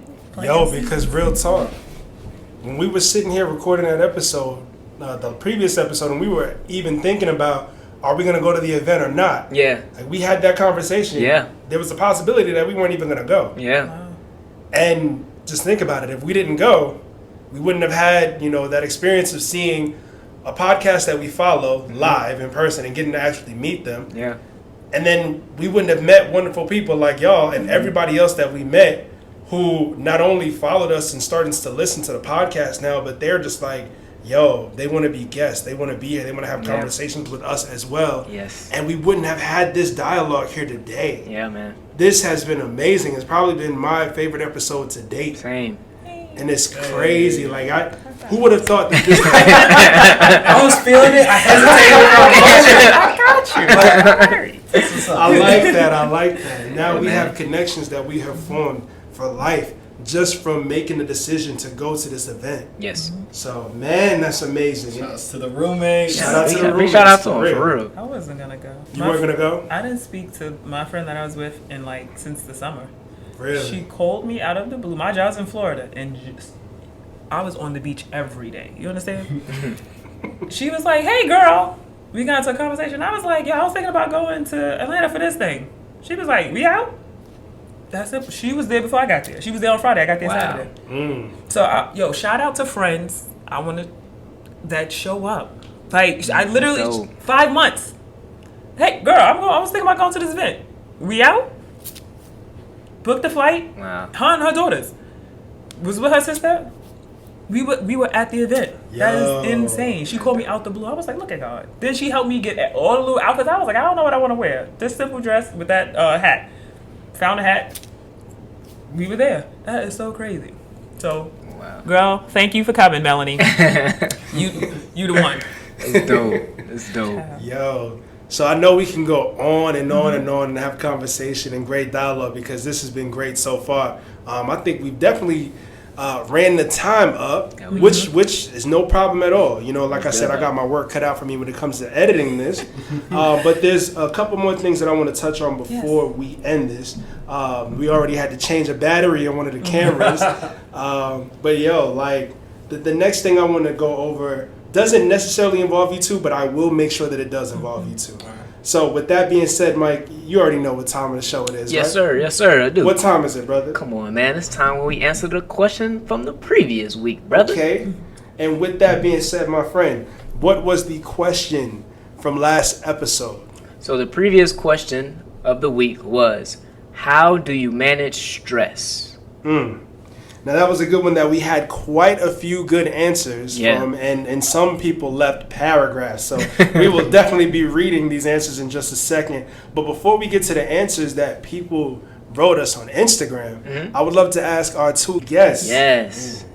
How do you guys manage stress? I avoid it as much as possible. Okay. I have, so I realized like, in my head, I was like, you know what? Because I play sports, right? You ever play with sports with a group of people constantly? You know, you got the cheaters, liars, whatever. Yep. So, I was thinking in my head when I tried to start to manage my own stress, right? The more I go, I would build like a scab, right? I would get so immune to it that it wouldn't bother me anymore. God literally answered was like, that's stupid. That's dumb. That's really. So think of it like Chernobyl. the more you expose yourself to radiation, the more you're gonna get cancer, right? Or get sick. He was like, think of every toxic situation like Chernobyl. Avoid it as much as you can. Don't go in it, and then if you have to deal with it, right, wear a hazmat suit or be prepared. So I've learned to stop putting myself in situations where it's going to be stressful to build an immunity, because that's dumb. I'm practicing the things I want to avoid. So if you don't want to be toxic or radiated, avoid it. And then whatever you can, pray about it, because then unfortunately I prayed and I paid cash for a car that was trash, and so I couldn't speed on the highway, and it's taught me to not have road rage anymore, because it's a 4-cylinder. It just don't go. So, I guess pray about the rest, where I can't argue in traffic because I am the traffic now. Like, literally, I don't go over 60. So I'm like, oh, you know what? It's actually a lot more relaxing not speeding. But who knew? So, allow God to put you in situations. Recognize the situation that, I did kind of pray for this because the car was getting on my nerve, child. You ain't got no man, nothing like that. You dealing with cars. Child's car, I don't know what to do with the car. So I'm like, all right, we just drive slow, or it's going to cut off on the highway, like cut off. So no more stress, right? No more road rage. So avoid it or pray about it, and then recognize when God is answering you. That's good. I like that. I dig that. For real. Alex, what about you, brother? I would say you have so much power in your mind of how you perceive things. So you have to perceive things as less stressful as you make them, or stop seeing things as problems per se. Sure, there's other tactics of like what you could like physically do, and like working out and all that other stuff. But I think the biggest thing is like when you are hit with a challenge, like say you have to pay for something that you didn't expect to have to pay for, or you have to, I don't know, like maybe you had a test that came up. Maybe you got an assignment that you didn't expect. Maybe your boss gave you some extra work or something. We need to stop looking at life as just problems. Like every different thing from the status quo becomes an opportunity for your life to be different, for you to like move to the next step. And also, again, like, if you are a child of God, like, being a child of God did not mean that your life would be easy. Actually, it pretty much means your life is going to be harder, because for you to overcome and to, achieve greater and to share the message of God, like, you have to overcome challenges to therefore be greater. So, like, sometimes that mental aspect, when you're not thinking, when you're looking at everything as just problems, you're missing out on the point of, like, these challenges were here to take you to the steps, through what you want to get to. These challenges are here to get you to the cool house. These challenges are here to get you to the fancy car, to the amazing woman, all those things. And if you look at all of them as negative, you're missing out the benefit and the importance they have in your life. That's good. That's the fancy woman? You said the fancy woman? Did I say fancy? He said fancy. They said the fancy house or the woman? I thought I said the good woman. I don't know. Well, yeah, I heard woman thrown in there. I didn't hear fancy, but we can watch the playback. Quality woman, all right? The higher level of what you want, right? And then same thing for women, the higher quality of man. It might require you to go through some things that really think about, or like therapy. Like therapy is a challenge that a lot of people don't want to achieve as well. So there's a lot more to stress. I'm a recovering stressaholic. Actually, I'm not recovering. I've been delivered. I've been delivered. I'm a delivered stressaholic. I felt at peace being stressed out. Yeah. Which I don't even know how I can say that. That statement doesn't even make sense. I get it. But I felt more comfortable being stressed out than I would just be at peace. It would be so bad when a semester would end and all the work would be done. I would, like, after the first week, I start freaking out. I start going around the house. I'm just like, I don't know what to do. I'm like, there's no stress for me and everything. And my mom was like, Alex, chill. You've worked, rest. Yeah. And wow. So the people who live in that stressaholic world, you got to let it go. You got to. Your life was not meant to be on 150% the entire time. You should be running at like a good 90, 95. Leave space to enjoy life, and then learn to allow that to be your norm. Learn to allow yourself to have a fun time, to not have your hair falling out, to not be waking up in the middle of the night freaking out. Like, learn to love that life. That's good, man. I dig it. Yeah, real tough. Man, that's a tough act to follow. Mike, what about you? What was your answer? How do you manage stress? I think I wrote on here, I know what I wrote, so I'm just going to say it. But I try to personally just stay in the present. For me, a lot of times when I get stressed, I'm either worrying about something that has happened in the past, or I'm thinking too far ahead in the future, and it's something that is out of my control. So it's made me feel overwhelmed and stressed out. And like y'all all said, like I told y'all earlier, like I'm in this place right now of something that I asked for, which is to be an owner. And it has definitely brought upon new responsibility in my life, and sometimes it can be so much. Like I've never worked this much in my life before, and I've just had to learn, okay, just stay in the moment. God has prepared me for this moment. So I now tell myself, I don't see problems, I see solutions. Because I'm constantly, every day I'm looked at as kind of like the captain. So it's like, you have people that are like working on your ship for you, but they come to you when, what's going on? We need this, I'm like, okay, calm down. All right, we're gonna work this out. And, I just see solutions, man. And I'm gonna be real with you, bro. Like in everything that I do, if I can't handle it, I say, God, I need help. And you will be amazed at what can happen when you do that and you act in faith, bro. God will help you out in those moments. So just learn to walk with God, bro, and stay present as possible. That's it. Amen. I dig that. With my answer, I definitely say, for the most part, I like to be physical when I'm stressed out, and by that I mean exercise. Mm-hmm. For the most part, not really physical doing anything else. So I probably shouldn't have led with that. Wait, no, I got you. But I like to go, to the park and walk a couple miles, or go to the gym and exercise. Hit some weights, run on the treadmill, do whatever. But that definitely calms my mind. That definitely puts me at ease, or brings about a certain sense of peace to me, just to blow off some steam. And afterwards I go kick it in the sauna at the gym, because I paid for it, so might as well. That sauna is very peaceful, bro. Yeah. Seriously. Steam room too. So we got a bunch of responses here. Mike, you want to start off with the first one? So from Nizzy Naya, she said, honestly, I don't even allow myself to get stressed anymore. I just remain calm and think positive. Love that. Yes, positivity is certainly key. So, from Kyrie, she said, I'm not going to lie. The old me would smoke a blunt first and then figure it out. But the new me is currently working out 3 times a week minimum. And I never thought I would be the one to say it. But exercise is certainly therapeutic. Kind of relating to what I just said. It certainly is. You gots to get in that gym. Her words. You gots to.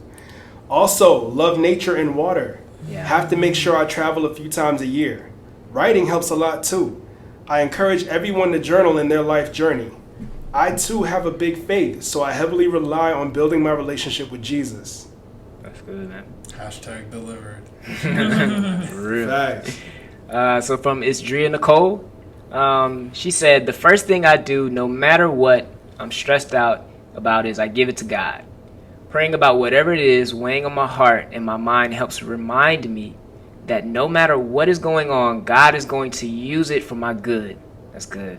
Mm-hmm. Next, I like to plan things out, if it is something that's within my control, and see what's the next steps that I can take. Also, journaling helps, so I don't have all of my thoughts cluttered in my mind. Other things that help me are bubble baths with my favorite music and some candles, going to the gym, as well as reading a really good book. Those are all good. Yes, sir. Will to Create Entertainment said, no lie, I smoke a joint and hit the gym. And that doobie. We got a lot of fitness fanatics in here.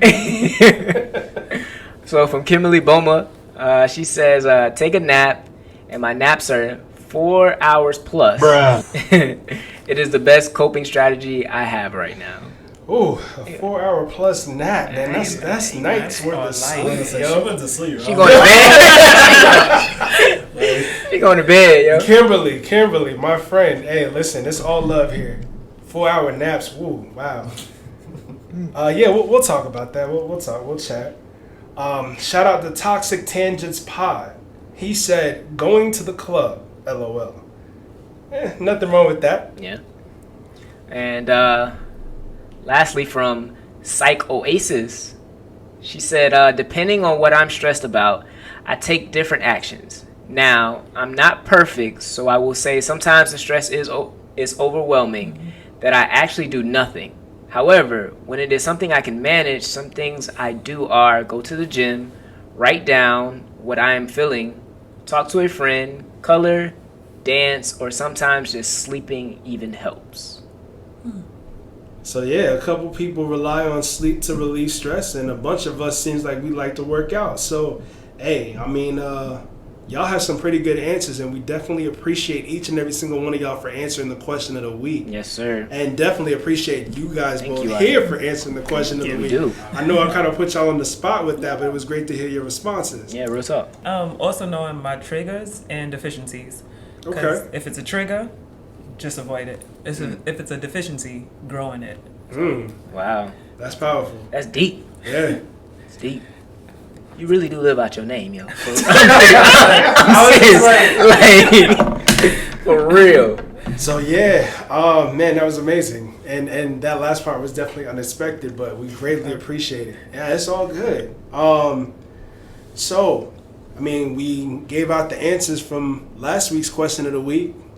We have another one. We got another right. It's one. only right. We gotta ask you guys another question of the week, and gotta make sure that y'all answer it. So we definitely appreciate it once again.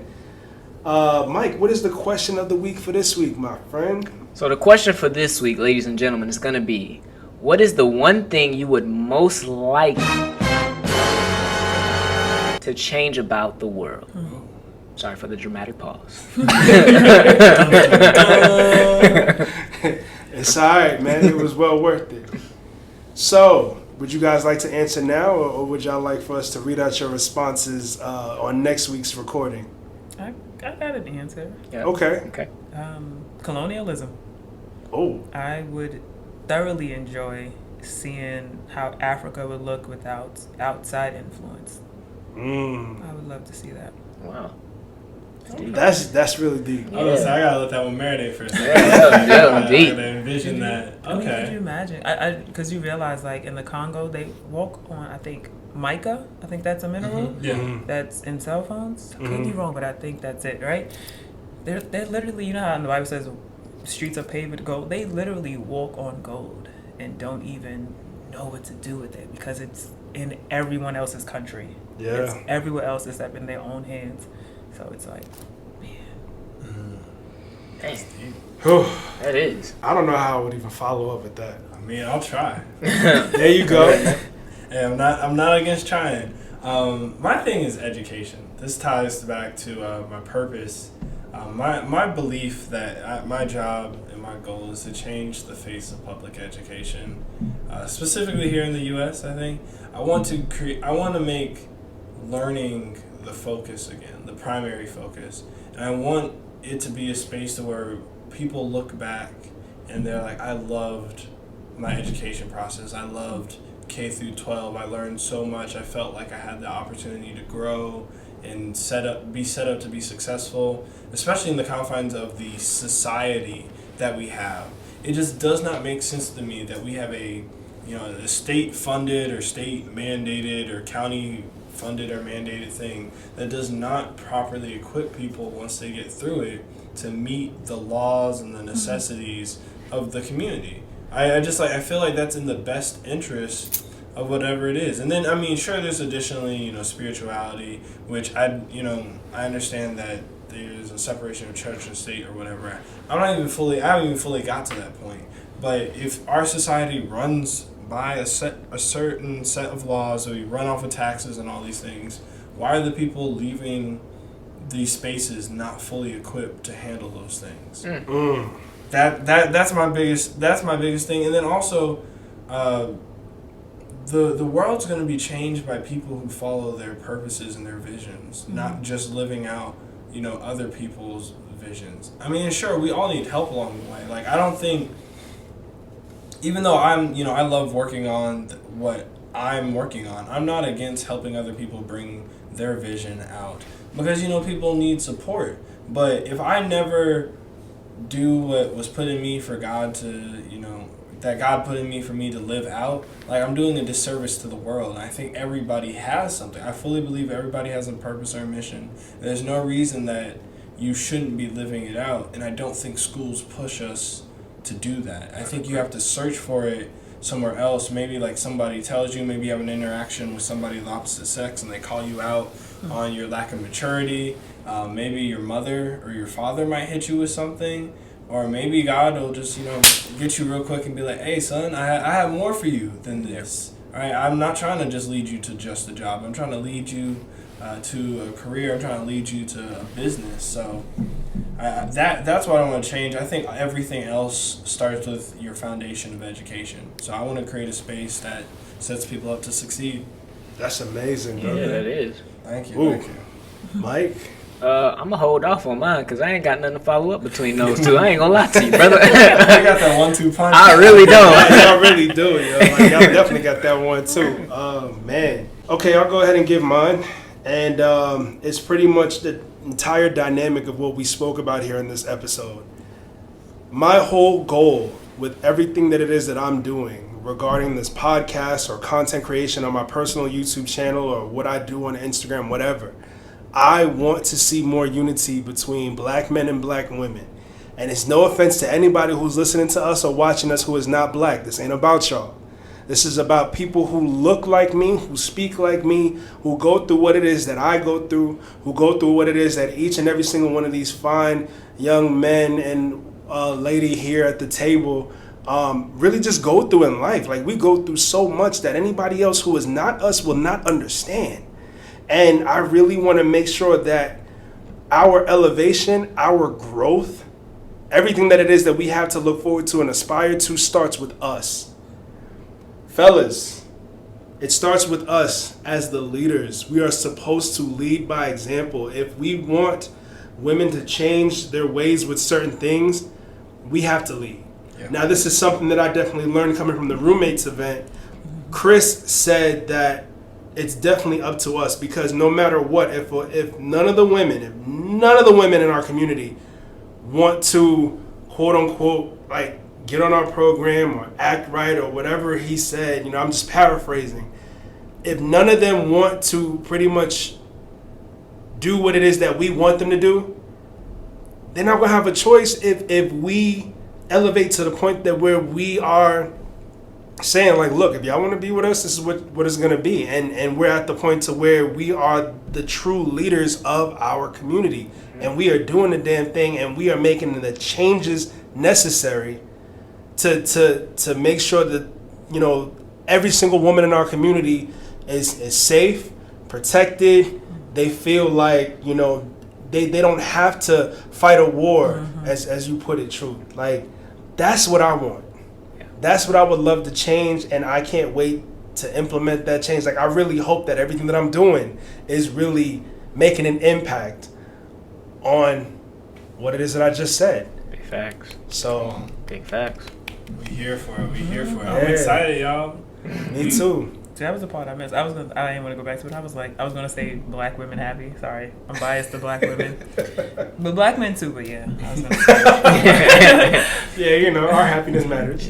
Right. Yeah, right. So thank you for saying that, because I second that. I would love to see that. That's dope. I need to see that. It's gonna happen. Hopefully, it definitely happens in our lifetime, man. Like, I'm willing to live and die by that. Like, that is my mission in life. I want to see that, because I'm tired of us being at war. I'm tired of us fighting each other when everybody else is against us. So I be wanting to give y'all hugs. Black men need some hugs, honey. Y'all really need some hugs. Please. Hey. Y'all need some. Can I talk to y'all real quick? Hashtag hug a black man. Hug a black man. All right, and it doesn't. Today. And men, all right, it doesn't have to be sexual either. All right, okay. Like Big Mama. I'm talking about platonic, just hugs. Come on. Even if it's with words, there you go. Even if you hug them, they need physical hugs because they a little deprived because they got to be so strong.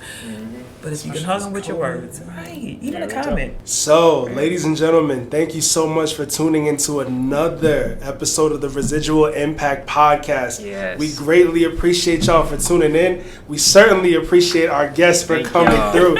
Y'all have been amazing this entire time. Thank y'all so much. Seriously. Thank you for having us. Yes, thank you for having us. Yes. Go, man. Hopefully this is not the last time as well that we get to. Can't be. So, Most man. definitely. B. Mike. Episode 27. 27. Come on, brother. We started at number 1. There you go. Hey, you know what we tell the people all the time? Hey, You ain't got to be great to start. but you got to start to be great. Big facts. So just look at how far we've come from episode 1. You know, I even say it now. Like, I look back at it and sometimes I laugh because we were beginners. Yes, sir. You know, we're still in the beginning stages of our career. We are. But it's definitely a lot of growth, and I think now we are curating a space, man, to where we bring on guests, and they can share their piece, and we have now created something or creating something that is gonna go, man. When I tell you we're gonna be in that room that we went in with the roommates, that's gonna be us, man. It will be. So. And this whole time I've been laughing, even though I'm listening, Mike. I've been laughing. I know. you are listening and keeping your composure. 'Cause I can't with I love it, though. I love it. It makes me happy. I can't with these two right now. But hey, listen. For those of y'all who are listening, y'all don't know what's been going on. But for those of y'all who are watching, y'all definitely saw. Because I made sure I had the camera focused on it. So yes. Thank you guys so much for stopping by. Yes, to our lovely guests, Alex and Truth. Let the people know one time where they can find y'all at. Yes. I'm Truth She Told on Instagram, just like Truth Be Told, and YouTube. Oh, Truth She Told on TikTok also, but it's 2 E's and she. Okay. And I am Alexander Lowe. It's letter I, letter M, Alexander Lowe, all lowercase, all one word. I'm on Instagram, Twitter. I don't use Twitter. Instagram, Facebook, TikTok, and on YouTube. On my YouTube, I'm talking about my journey of self-love and all the work I've done to get to this point. And I'll also start doing kind of like educational content as well. And then Instagram and TikTok has kind of more funnier skits leading into that information. Y'all should definitely join. Awesome. Y'all So please, yes. Mike, go ahead. I'm sorry, I didn't mean to check. No, I was going to say the same thing you're about to say. Okay, perfect. Please make sure you guys give them a follow. Stay up with them. I mean, they are amazing individuals in person. And, I just can't wait to see where their content goes from here on out. Yeah, same here.